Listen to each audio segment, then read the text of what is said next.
नमस्कार, आप सभी का स्वागत है भाग्यम में। मैं हूं पंडित चंद्रशेखर शर्मा। दर्शकों, सबसे पहले हम समझते हैं आज के दिन के पंचांग को, जिससे हम आज के इस दिन के अच्छे बुरे समय को समझ सके, जान सके। आज दिनांक है 2 मई सन 2024। विक्रम संवत 2081 चल रहा है। वैशाख मास है, कृष्ण पक्ष है, बसंत ऋतु है और तिथि आज की नवमी है और आज का वार है गुरुवार।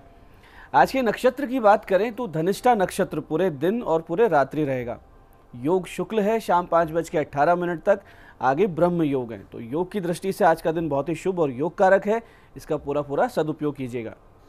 करण तैतिल है, दोपहर बाद 3:02 तक। आगे गर करण रहेगा। सूर्योदय का समय दर्शकों सुबह 5:47 का था और सूर्यास्त का समय शाम 7 बजे का है।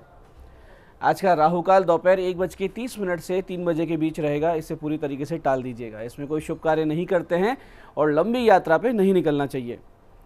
अभिजीत मुहूर्त आज दिन में 11:57 से दोपहर 12:50 के बीच है। दिन में 4 बार दुष्ट मुहूर्त भी रहेंगे, इन्हें ध्यान से समझिएगा और सूझबूझ से टाल दीजिएगा। ये हैं सुबह 10:11, फिर 11:04, फिर दोपहर बाद 3:28 और 4:21। आज का दिशाशूल दर्शकों दक्षिण दिशा में है, तो पहली कोशिश तो यही कि दक्षिण दिशा की यात्रा को आप टाल देंगे। लेकिन अगर जाना बहुत जरूरी है, अनिवार्य रूप से आपको दक्षिण की यात्रा करनी है, तो फिर छोटा सा इसका एक परिहार करें। परिहार इस प्रकार होगा: दक्षिण की ओर अपना मुख कीजिए, थोड़ा सा दही जीरा खाइए और 5 कदम पीछे चलिए। और इस पूरी प्रक्रिया के दौरान अपने हृदय में अपने इष्ट का ध्यान करें, भगवान श्री राम का नाम लें और फिर ये यात्रा करें। यात्रा बहुत सुंदर रहेगी, कार्य सिद्ध होगा, दिशाशूल नहीं लगेगा। आज का शुभ समय दर्शकों, यानी आज के दिन का सदुपयोग करने का जो समय है वो है दिन में 11 बजे से लेकर दोपहर 1:30 तक, फिर शाम 5:30 से 8:30 के बीच। ये दोनों कालखंड बाकी पूरे दिन की अपेक्षा ज़्यादा शुभ योग कारक है। तो जो भी अच्छे कार्य करें, अच्छे प्रयास करें, इसी दौरान करने की कोशिश कीजिएगा। आज की चंद्र राशि दर्शकों मकर है, दोपहर बाद 2:33 तक। आगे चंद्रमा कुंभ राशि में प्रवेश कर जाएंगे, जिससे आज का ये दिन सभी 12 राशियों के लिए कुछ इस प्रकार रहने वाला है। सबसे पहले बात करते हैं मेष राशि की। तो मेष राशि वालों की कोई पुरानी मनोकामना पूरी होने के रास्ते बनेंगे। वहीं वृष राशि वालों को मिलेगी ऑफिस में जबरदस्त एप्रिसिएशन और प्रमोशन के योग भी बनते दिख रहे हैं। मिथुन राशि वालों को भाग्य देगा नए अवसर, जीवन में ऊंचाई पाने के। कर्क राशि वालों को स्वास्थ्य में समस्याओं के साथ साथ ध्यान रखना है कि कोई सींग वाले पशुओं से चोट ना लगे। सिंह राशि वाले जो अविवाहित हैं उनको अच्छे योग्य रिश्तों के प्रस्ताव मिल सकते हैं। तो कन्या राशि वालों को पैसे के लेन देन में रखनी है सावधानी, इसकी वजह से कोई बड़ा विवाद संभव हो सकता है। तुला राशि वालों को अपनी बुद्धि और निर्णय क्षमता से मिलेंगे आगे बढ़ने के अवसर। तो वहीं वृश्चिक राशि वालों को अपमानजनक स्थिति का सामना करना पड़ सकता है। धनु राशि वाले जो लोग लेखन अध्यापन से जुड़े हैं उनके लिए बहुत ही शुभ दिन है। वहीं मकर राशि वाले अपने कुटुंब से प्राप्त करेंगे समर्थन। कुंभ राशि वालों को आज ध्यान रखना है कि कोई उन्हें धोखा ना दे जाए। तो मीन राशि वालों को किसी भी तरह की मेटल से संबंधित चीज़ों की खरीद फरोख्त से दूर रहना है। अब करते हैं आज के दिन की ज्ञान चर्चा, जो आपकी हमारी अंतर्दृष्टि को, प्रज्ञा को जागृत करेगी। फिर आगे समझेंगे उन विशिष्ट उपायों को जो आपको समस्याओं से बाहर ले आते हैं और जीवन में सफल बना देते हैं। अंत में करेंगे आज के दिन की ज्योतिष मंत्रणा और समाधान। दर्शकों, बहुत बार आप सोचते होंगे कि इतने उपाय हैं, इतने रत्न हैं, अनुष्ठान हैं ज्योतिष में, वास्तु में, ये सब ना करें और फिर भी कैसे हम अपने ग्रह योगों को ठीक करें। और क्या कोई ऐसा माध्यम है जिससे हम अपना प्रारब्ध भोग है उसे सरलता से, सुगमता से भोग सकें और आगे का जो मार्ग है उसको सहज कर सकें। तो इसका उत्तर शास्त्र में इस प्रकार मिलता है, बहुत ध्यान से समझिएगा। बहुत ही सुंदर बात है कि धर्मेण हन्यते व्याधि, धर्मेण हन्यते ग्रहा, धर्मेण हन्यते शत्रुन, यतो धर्मस्ततो जय। इसका अर्थ ये है कि धर्म ही व्याधि नाशक है, धर्म ही ग्रह पीड़ा से मुक्ति दिला सकता है, धर्म ही शत्रुओं को पराजित करने वाला सर्वोत्तम अस्त्र है। और वास्तव में जहाँ धर्म है वहाँ सदैव जय है, यानी विजय है। यानी आप धर्म आचरण से व्याधि, ग्रह पीड़ा, शत्रु, सब प्रकार की समस्याओं का नाश बहुत ही आराम से कर सकते हैं। अब धर्म आचरण का अर्थ ज्योतिष की भाषा में या फिर अध्यात्म की भाषा में हुआ कि मंदिर में श्रमदान करना, योग प्राणायाम नित्य करना, वृक्षारोपण करते रहना, धार्मिक ग्रंथों का स्वाध्याय करना, किसी जरूरतमंद की शिक्षा में सहायक बनना, मंदिर, तीर्थ आदि की परिक्रमा करना, माता पिता, गुरु के चरणों की सेवा करना, गौ सेवा करना, नियम से जप, हवन, कीर्तन करना और भोजन दान करने की एक आदत बना लेना। ये वो सरल सहज कर्म हैं जो धर्मचर्या के प्रभाव से आपके प्रारब्ध को पूरी तरीके से बदल देने की क्षमता रखते हैं। तो आगे के जीवन में इस धर्म आचरण को आप अपनाएं, ताकि बहुत कम उपाय करते हुए भी बहुत सुंदर जीवन आप जी सकते हैं। तो ये थी आज की ज्ञान चर्चा। अब बात करते हैं उन विशिष्ट उपायों पर जो आपकी सभी प्रकार की समस्याओं के समाधान बहुत ही सरलता से करते हैं, जिन्हें करके असफलता को बहुत पीछे छोड़ते हुए सफलता की ओर आप बहुत तेज गति से, दृढ़ता से अग्रसर होते हैं। सबसे पहले बात करते हैं उनकी जिनका जन्मदिन है। तो जिन जिन का जन्मदिन है, आज आप सभी मंदिरों में पूजन सामग्री, आसन, माला, ये सब चीज़ें बंटवाएं। केले का भोग लगाकर भगवान को या अपने इष्ट को और निर्धन व्यक्तियों में वो केले बांटे। आज किसी की शिक्षा में की गई सहायता आपका आने वाला जो समय है, पूरा वर्ष है, उसको पूरी तरीके से सकारात्मक रूप से बदल देगी, इसमें कोई भी संदेह नहीं। तो प्रयास करें आज किसी की शिक्षा में आप सहायक बने।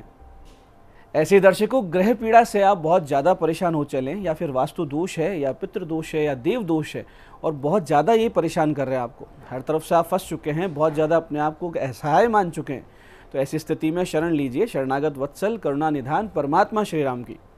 इसके लिए आप एक विशिष्ट साधना आज के दिन से शुरू कर सकते हैं। पहले गणेश जी की पूजन करें, फिर सीताराम जी करें पंचोपचार से, और भगवान सीताराम जी को अपनी समस्या आर्त भाव से सुनाएं, पूरे समर्पण से कहें और शरण प्राप्ति का संकल्प लें कि आप मुझे अपनी शरण में ले लीजिए, बाकी वो संभाल लेंगे अपने आप।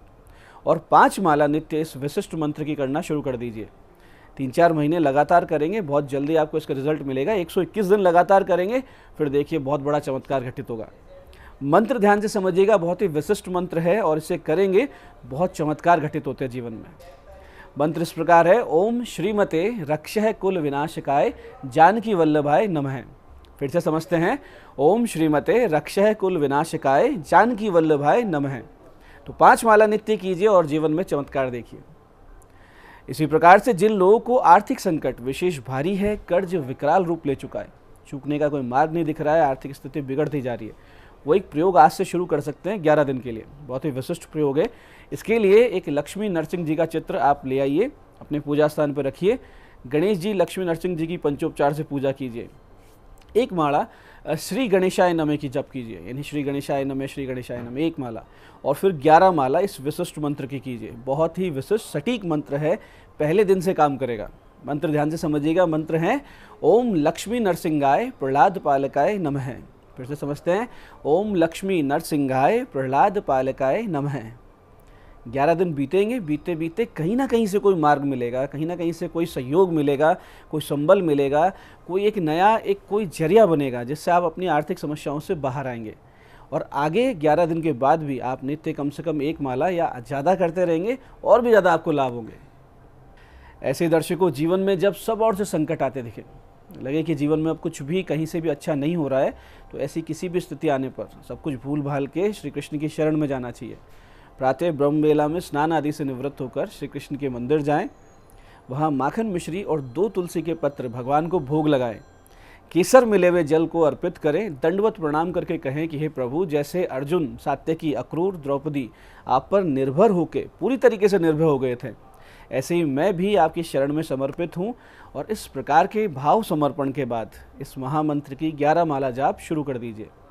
मंत्र इस प्रकार है, ओम कृष्णाय वासुदेवाय हरे परमात्मने प्रणते क्लेश नाशाय गोविंदाय नमो नमः। ओम कृष्णाय वासुदेवाय हरे परमात्मने प्रणते क्लेश नाशाय गोविंदाय नमो नमः।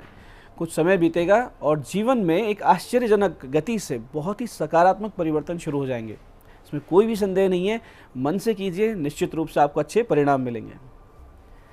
तो दर्शकों, ये थे आज के विशिष्ट उपाय जो आपको समस्याओं से बाहर ले आएंगे और आपकी मनोकामनाएं पूरी कर देंगे। अब बात करते हैं आपके सवालों की। आपके सवालों में आज हमारे पास जन्म पत्रिका आई है हमारे दर्शक हरीश जी की। 23 नवंबर 1999 का जन्म है, दोपहर बाद 3:16 पाली। सरकारी नौकरी के योग हैं क्या, और है तो किस क्षेत्र में है, ये इनका प्रश्न है। हरीश जी, आपके मीन लग्न और वृष राशि की जन्म पत्रिका है। उच्च के पंचमेश पंचम स्थित राहु की वजह से आप बहुत ही कुशाग्र बुद्धि है, फोटोजेनिक आपकी मेमोरी है। एकादश भाव में उच्च राशि का मंगल है, जिस पर शनि की दृष्टि है, तो पुलिस में या डिफेंस में उच्च पद मिल सकता है। इसमें कोई भी संदेह नहीं कि यदि आप मन लगाकर प्रयास करें तो पुलिस में उच्च पद आप प्राप्त कर सकते हैं। इस वर्ष से लेकर अगले वर्ष यानी अगस्त 2024 से जुलाई 2025 के बीच आपकी नौकरी लग जाएगी। आपको नित्य सुंदरकांड का पाठ करना चाहिए ताकि आपके मार्ग में कोई रुकावट ना आए। आज की दूसरी पत्रिका आई है हमारे दर्शक प्रवीण जी की। 25 जनवरी 1997 का जन्म है, दोपहर 1:14 करौली। पढ़ाई में मन नहीं लगता, उपाय बताइए, इनका प्रश्न है। प्रवीण जी, आपकी वृष लग्न कर्क राशि की जन्म पत्रिका है। लग्नेश शुक्र अष्टम भाव में, तो लग्ने शुक्र अष्टम भाव में होने से और चंद्रमा की स्थिति दर्शा रही है कि आप सोचते ज़्यादा हैं, कल्पना शक्ति बहुत प्रबल है, लेकिन मेहनत नहीं करते हैं। मेहनत की जगह कल्पना में ही आप वो सफलताएं हासिल कर लेते हैं। तो पंचम में मंगल राहु भी है, तो ये एक अंगारक योग है, शिक्षा का लाभ नहीं लेने देगा। आप जो पढ़ाई कर रहे हैं उसकी वैल्यू आप खुद नहीं समझेंगे। शुक्र बुध और शनि के 7-7 गुना जप करवा लीजिए। नित्य गणेश द्वादश नाम स्तोत्र 33 पाठ कुछ दिन तक कीजिए, मन पढ़ाई में लगने लगेगा। आज की तीसरी पत्रिका ये हमारी दर्शक मीनू जी की 2 नवंबर 1994 का इनका जन्म है। दोपहर 12:39 अलवर। किस चीज़ का व्यवसाय करें, इनका प्रश्न है। देखिए मीनू जी, आपकी मकर लग्न कन्या राशि की जन्म पत्रिका, जिसमें शुक्र दशम भाव में स्वराशि राशि का है और नवमांश में जाकर वो उच्च राशि का हो जाता है। तो ऐसे में आप या तो महिलाओं से संबंधित कार्य या वस्त्र या शिक्षा या भोजन संबंधित कार्य करें, यानी या तो महिलाओं से रिलेटेड काम करें या कपड़ों का करें या एजुकेशन का या फिर फूड का। उचित ये रहेगा कि आप शुक्र के 7 गुना जाप करवाएं, एक अच्छा सा फायर ओपल पहन लें, फिर आपका बिजनेस अपने आप सेट होने लगेगा। तो दर्शकों, ये था आज का पंचांग, आज के विशिष्ट उपाय और ज्ञान चर्चा। मैं पंडित चंद्रशेखर शर्मा ये आशा करता हूँ कि बताए उपायों को सही विधि, सटीक समय, अटूट श्रद्धा से करके आप पूरा लाभ उठाएंगे और जो ज्ञान चर्चा हमने की, जो सत्संग हमने किया, इसे अपने जीवन में उतारेंगे, जिससे आपका जीवन धीरे धीरे शिवमय, सत्यमय और आनंद में होता जाएगा। मैं महादेव से प्रार्थना करता हूँ कि जब आप हमारे बताए हुए उपाय करें तो आपके कष्टों का निवारण अवश्य हो और मनोकामना पूर्ति निश्चित रूप से हो।